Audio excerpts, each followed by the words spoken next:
Sevgili arkadaşlar, bu dersimize hoş geldiniz. Sevgili arkadaşlar, bu dersimizde Word'de hazırladığımız tablolarda profesyonel işlemler konusunu öğreneceğiz. Ve bu konu bağlamında tablolarda matematiksel işlemler, sonrasında işlev yani fonksiyon kullanımı ve son olarak da tablo hücrelerinde sıralama konularını öğrenmeye çalışacağız. Evet. İlk olarak tablolarda matematiksel işlemler konusu üzerinde duralım.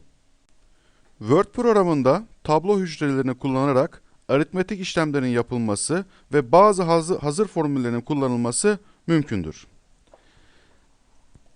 Ekranda gördüğümüz tabloda satır ve sütunlar halinde oluşturulmuş bir tablo görünmektedir. Bu tabloda ürünler, başka bir sütunda fiyat, başka bir sütunda adet ve son olarak da tutar bulunmaktadır. Ürünlerin fiyatları ve adetleri bize veri olarak verilmiş durumdadır. Ve biz fiyatla adeti çarparak ürünlerin toplam ne tutarda olduklarını hesaplayabiliriz. Burada önemli bir ayrıntı, daha önceki bir konuda bahsettiğimiz gibi Word tablolarında Excel'de olduğu gibi satır ve sütun isimleri görünmez. Ancak formül içerisinde hücre isimleri Excel'deki gibidir. Örneğin ürün başlığının olduğu hücrenin adresi A1'dir. Başka bir örnekte 120 rakamının bulunduğu hücrenin adresi C2 olarak isimlendirilir. Ve bu hücre adreslerinden faydalanarak formül yazabiliriz. Burada önemli bir ayrıntı, formül yazarken Word'de ve aynı zamanda Excel'de de aynı olmakla beraber formüller mutlaka eşittir işaretiyle başlarlar. Yani eşittir işaretiyle başlamayan bir formül düşünülemez. Şimdi burada Word tablomuzda formül yazmak için formülü yazmak istediğimiz hücreye imlecimizi konumlandırıyoruz. Evet, yani nereye yazmak istiyoruz? D2 hücresine formülü yazmak istiyoruz. O halde D2 hücresine imlecimizi konumlandırıyoruz. Evet sevgili arkadaşlar, imlecimizi formül yazacağımız hücreye konumlandırdıktan sonra menülerden düzen menüsüne yani edit menüsüne geliyoruz. Ve burada araç çubuğunda en sonda formül dediğimiz bir buton var. Bu formül dediğimiz butona basıyoruz ve karşımıza bir formül iletişim kutusu çıkıyor. Görüldüğü üzere Word'ümüz kendisi otomatik bir formül algıladı ve kendisi otomatik bir formül yazdı. Ve eşittir işaretiyle başlıyor. Formülümüzde sum parantez içinde left formülü var. Bunun anlamı nedir? Burada otomatik bir formül var. Birazdan bunların ayrıntılarına geleceğiz. Sum toplamak demek. Parantez içinde left'in anlamı ise sol taraftaki veriler, hücreler demek. Yani sum left sol taraftaki hücreleri topla anlamına geliyor. Burada otomatik algılanan formüller her zaman işimize yarayacak diye bir durum yok. Ve nitekim burada sum left formülü bizim için bir şey ifade etmiyor. Yani işimize yaramıyor. Eğer işimize yaramıyorsa buradaki formülü kendimiz değiştirebiliyoruz. Ama gerçekten otomatik algıladığı formül işimize yarıyorsa direkt olarak tamam tuşuna basarak, tamam butonuna basaraktan formülümüzü direkt olarak kullanabiliriz. O zaman burada otomatik algılanmış formülü ben backspace tuşuyla geri siliyorum. Eşittirimiz kalıyor. Eşittirle başlar formüller demiştik. Şimdi kalemin fiyatına ve adetine bakaraktan tutarını hesaplatmak istiyorum. Kalemin fiyatının bulunduğu hücrenin adresi nedir? B2. Adetin bulunduğu, 120'nin bulunduğu hücrenin adresi C2'dir. O zaman eşittir B2 çarpı C2 yazaraktan ve tamama basıyorum. Formülümü yazmış oldum. Hesaplamamı yaptırıyorum. Evet, görüldüğü üzere 1200 tutarını hesaplattık. Sevgili arkadaşlar, aynı şekilde silginin tutarını da hesaplattırabiliriz. Burada ne olacaktır? Eşittir B3 çarpı C3 formülüyle silginin tutarını da hesaplattırabiliriz. Yine aynı şekilde defterin tutarını da hesaplattırabiliriz. Defterin tutarında B4 eşittir B4 çarpı C4 formülüyle defterin toplam tutarını da hesaplattırabiliriz. Arkadaşlar, şimdi işlev fonksiyon kullanımı üzerinde duralım. Tablolarda formül, kullanıcının kendi ürettiği aritmetik ve mantıksal işlemlerle yazılabileceği gibi hazır fonksiyonlar yardımıyla da yazılabilir. Şimdi bazı hazır fonksiyonlar ve bu fonksiyonların içinde yer alabilecek anlamlı belirteçleri açıklayalım. Örneğin ABC fonksiyonu içine bir argüman alabilir. İçinde bulunan argümanın, bu formül, içinde bulunan argüman sayı veya formül olabilir, mutlak değerini alır. Başka bir fonksiyon olan AND fonksiyonu vardır. İçine x ve y şeklinde iki tane argüman alabilir. Bu fonksiyon x ve y değerleri ikisi birlikte doğruysa 1, değilse 0 değerini, yani sonucunu döndürür. Bir başka fonksiyon olarak average fonksiyonu var. Yani ortalama fonksiyonu var. Bu fonksiyon içine çeşitli argümanlar alabilir. Ve bu fonksiyon içinde bulunan argümanların aritmetik ortalamasını alır. Count fonksiyonu var. Count fonksiyonu İngilizce biliyorsunuz count saymak demektir. İçinde bulunan argümanların sayısını, adetini verir. Minimum fonksiyonu ise içinde bulunan argümanların en küçüğünü sonuç olarak döndürür. Maksimum fonksiyonu ise içinde bulunan argümanların en büyüğünü döndürür. Ve son olarak da biraz önce örneklerde bahsettiğimiz sum fonksiyonu var. Sum fonksiyonu toplamak anlamına gelir. Sum fonksiyonu içinde bulunan belirteçler yardımıyla, belirteç diye kastettiğimiz left, right, below, above şeklinde olabilir. İçinde bulunan belirteçler yardımıyla toplama işlemini gerçekleştirir. Bu fonksiyonlar içinde özellikle sum fonksiyonu içinden argüman olarak kullanılan belirteçler alır. Bu belirteçler below, above, left ve right şeklinde sıralanabilir. Peki bunların neler olduğunu kısaca açıklayalım. Below, imlecin bulunduğu hücrenin aşağısında bulunan değerlerin hesabını yapar. Örneğin sum parantez içinde below şeklinde bir formülü yazarsak aşağıda bulunan hücreleri topla anlamına gelir. Above belirteci ise imlecin bulunduğu hücrenin yukarısındaki bulunan değerlerin hesabını yapar. Eşittir sum above formülü yukarıdaki değerleri topla anlamına gelir. Left ise imlecin bulunduğu hücrenin solunda bulunan değerlerin hesabını yapar. Right ise imlecin bulunduğu hücrelerin sağında bulunan değerlerin hesabını yapar.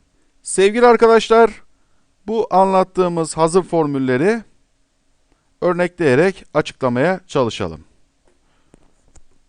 Örneğin 6 sütunlu ve 9 satırlı bir tablomuz var. Bakın imlecimi boş bir hücreye konumlandırıyorum. Bu hücrenin yukarısında sayısal değerler var. Ben buraya hazır formülü yazmak istiyorum. İmlecimi konumlandırdıktan sonra fx butonuma basıyorum. Hemen otomatik bir formül çıktı. Ne yazıyor burada? Eşittir sum above. Bunun anlamı yukarıdakileri, hücreleri topla anlamına gelir. Ve tamama basarsam görüldüğü üzere sonuç 3780 olarak çıktı. Şimdi burayı tekrar siliyorum. Aynı şekilde birinci satırda çeşitli değerler yazmakta ve ben bu birinci satırın en son hücresine, boş hücreye imlecimi konumlandırdım. Fx butonuna basıyorum. Evet, yine otomatik bir formül çıktı iletişim kutumda. Eşittir sum left dedi. Bunun anlamı da soldaki hücreleri topla anlamına gelmektedir. Tamama basarsam sonuç 2091 olarak çıktı. Sevgili arkadaşlar, hazır formüllerin birkaç örnek daha vermek gerekirse şu anda birinci sütunun, birinci kolonun en son boş hücresindeyim. Yukarıdaki hücrelerin ortalamasını aldırmak istiyorum örneğin. Ne yapabilirim? Boş hücreye imlecimi konumlandırdıktan sonra Fx butonuna basıyorum. Hazır formülümü siliyorum. Sildikten sonra buradan da formül seçebiliriz. Örneğin averaj dedim. Averaj dedikten sonra averaj formülüm geldi. İçine ne yazabilirim? Örneğin above yazarsam bunun anlamı ne olacaktır?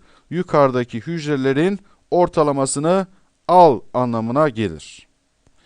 Al anlamına gelir.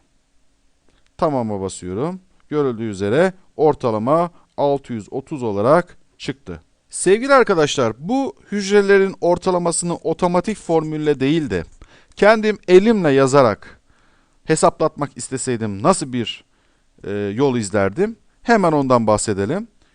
İmlecimi boş hücreye konumlandırdım. Fx'e bastım. Hazır formülümü siliyorum. Sadece eşitleri bırakıyorum. Ne yazabilirim buraya?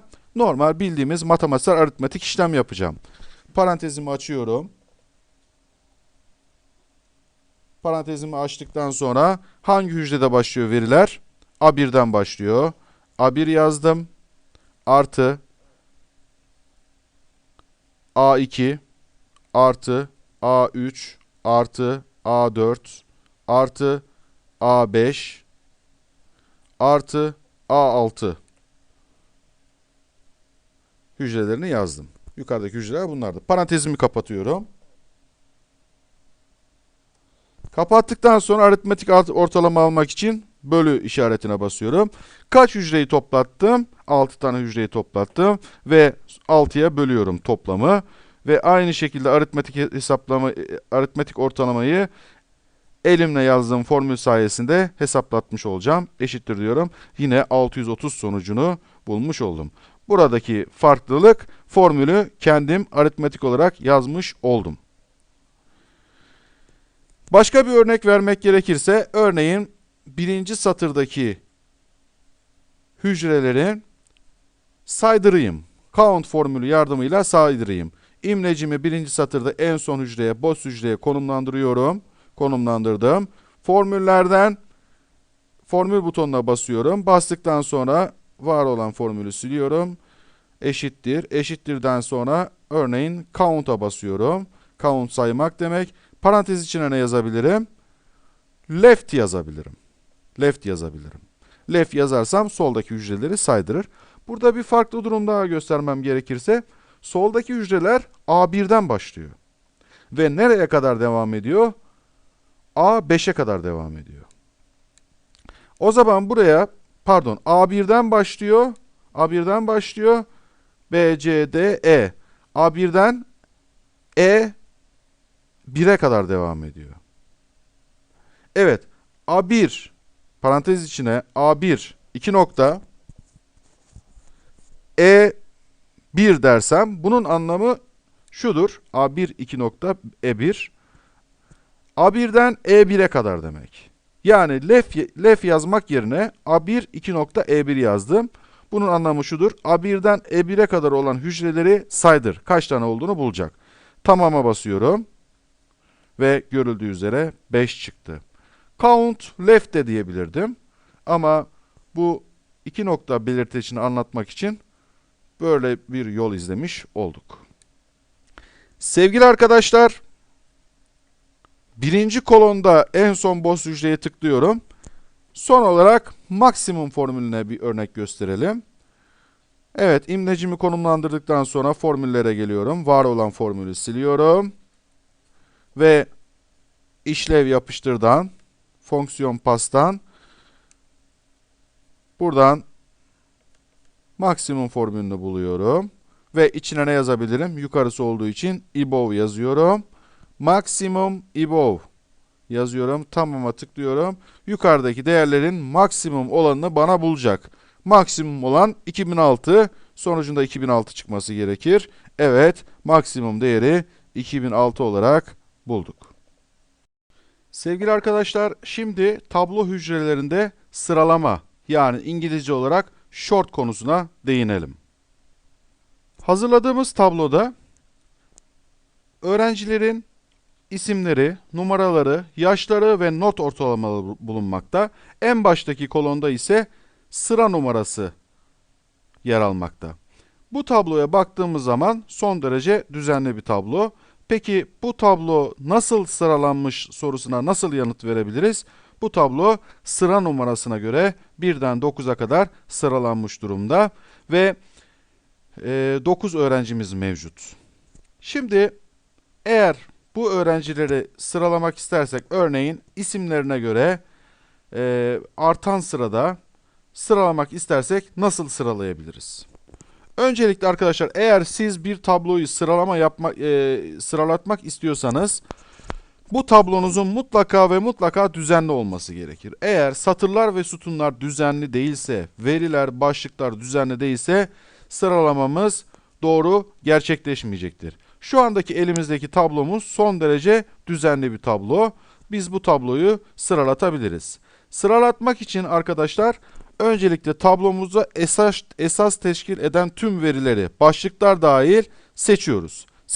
Seçili duruma getirdik. Seçili duruma getirdikten sonra menülerden düzen menüsüne geliyoruz ve burada sırala butonu var. Sırala butonuna bastığımız anda karşımıza bir sırala iletişim kutusu çıkacaktır. İlk başta sıralama ölçütünü soruyor bize. Sıra no olarak otomatik olarak kendisi başlıktan algıladı. Ama zaten sıra no'suna göre sıralı. Ben isme göre sıralamak istiyordum. Ve burada birinci kriter olaraktan adı hücresini seçiyorum. Evet. Artan sırada sıralasın. Evet. Şimdi en altta da bakın listemde başlık satırı var seçili. Başlıkları o yüzden algılıyor. Eğer başlık satırı yok seçili olsaydı sıralama ölçütünde bu başlıkları algılamayacaktı. Evet, şimdi tamama tıklıyorum. Tamama tıklıyorum ve hücrem, tablom sıralanmış durumda. Şimdi tabloma baktığım zaman kenarlık çizgilerinde bir bozulma oldu. Bunun sebebi, bunu bilerek örneklemek amacıyla yaptık. Bunun sebebi dış kenarlık çizgilerinin farklı olması. Eğer dış kenarlık çizgileri farklı olmasaydı böyle bir durumla karşılaşmayacaktık.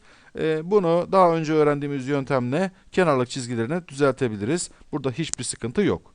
Evet, görüldüğü üzere tablomuz isme göre sıralandı. Bakın Ali, Asel, Aybek, Ayşe, Kenan, Özlem, Rıza şeklinde artan sırada sıralanmış oldu. Fakat tablomuzda sıra numaraları bozuldu. Bunun sebebi nedir? Çünkü her satır bir record, kayıt anlamına gelir. Ve bu satırlar sıralandığı zaman bir bütün halinde değişir. Aksi takdirde tablomdaki tüm veriler bozulurdu ve öğrencilerin numaraları, notları birbirine karışırdı.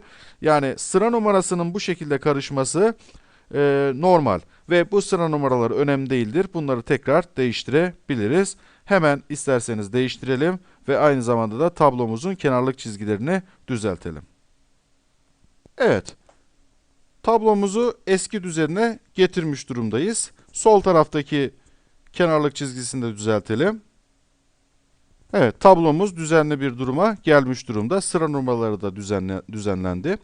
Şimdi bu tabloya baktığımız zaman isim sırasına göre artan sırada sıralanmış durumda. Peki,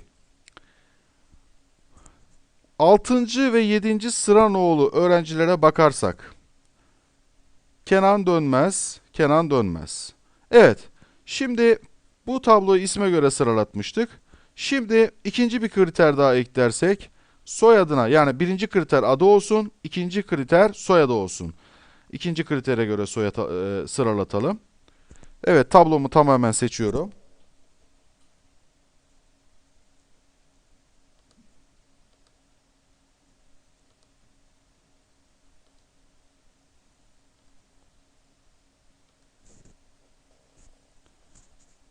Sırala iletişim kutusunu görüntülüyorum. İkinci kriter olarak da ne seçiyorum?